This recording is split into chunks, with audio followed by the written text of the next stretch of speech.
Good evening. We begin with some breaking news on the out-of-control brawl outside a Collingwood pub involving 200 youths. Let's go live now to crime reporter Alexis Daish. Lexi, you've just spoken to a relative of one of the victims.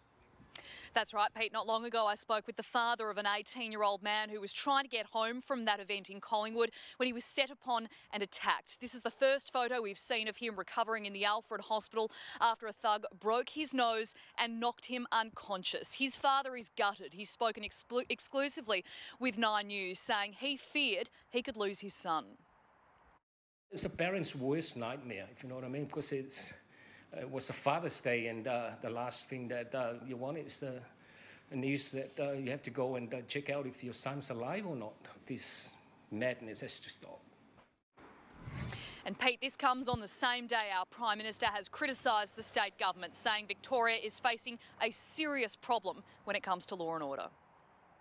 Kicking, punching, stomping on victims, fighting with garden stakes and a driver crashing into cars before hitting a pedestrian. All this at the hands of 200 brawling youths, police described as African Australians and Pacific Islanders. And no one was arrested on the spot. Police, in the initial stages, as I say, observed some scuffling occurring, but that stopped straight away and people ran. The Prime Minister points the finger squarely at our state leaders. There is a high proportion of Sudanese in New South Wales too, but we don't have that problem.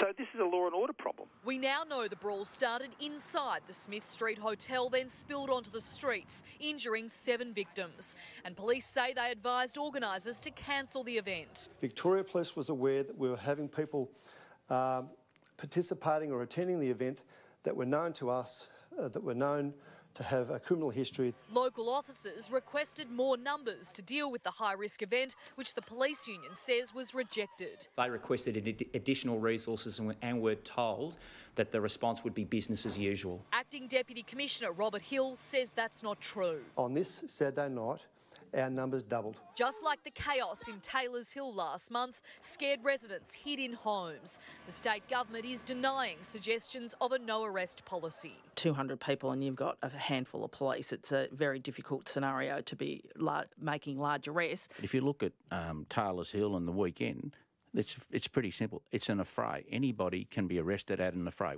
Police say they conducted patrols here at the hotel 8 times throughout the night, with officers going inside the venue and making their presence known. When the fight broke out just before 3 a.m, they say they were close by and units responded straight away. As more police arrived there, our focus was dealing with and attending to those that were injured. Detectives arrested and released an 18-year-old man last night suspected of driving the car that hit a pedestrian. That injured man has since had his leg amputated and is fighting for life in the Alfred Hospital. If such a great job was done in the planning, how did it all go so bad? Alexis Daish, 9 News. Good evening. A man who was mowed down by a car during a wild riot in Collingwood has had his leg amputated. Police have made 1 arrest, but so far no one's been charged over the weekend violence. Prime Minister Scott Morrison says it shows Victoria has a serious law and order problem. These are the first responders brave enough to confront the post-brawl carnage. Uniformed police and firefighters approached with justifiable caution. Rival gangs, each made up of mainly African, Australian and Islander males, began fighting inside the hotel, which hosted a record label launch before the brawling spilled into the streets. Police had known of the potential for trouble weeks in advance. Victoria Police was aware that we were having people participating or attending the event that were known to us, that were known to have a criminal history that presented a risk should that event proceed. Police command say extra resources were called in after event organisers and venue owners refused to cancel. In the end, police were still horribly outnumbered by the 200 brawling thugs. Our members at a local level say to us they requested additional resources and were told that the response would be business as usual. But when you ask Victoria Police, they tell us that they put on an additional 25 or so resources. So I'm a little lost here in terms of which of those two groups is right. An 18-year-old man was arrested and interviewed over the most serious incident when a car was used to ram a man into another vehicle. The victim has been interviewed as a witness to the fatal stabbing of teen La Chol in July. There is absolutely no evidence whatsoever to suggest that this was some sort of a revenge attack. Police are adamant they had enough resources on the night to deal with the mass brawl, but they will need to bring in extra investigators to help local detectives to track down those responsible. The reluctance to deploy the Force's Operations Response Unit, which has recently been equipped with new weaponry designed to deal with mass violence, has also been questioned.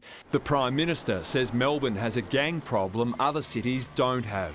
There's a law and order problem, clearly, in Victoria. There's not the same issue, even though we have the same challenges in other cities in the country, including in my home city of Sydney, because we have a police force that's a force. Given the scale of the violence, the expectation is that it could take police weeks to find and charge those involved.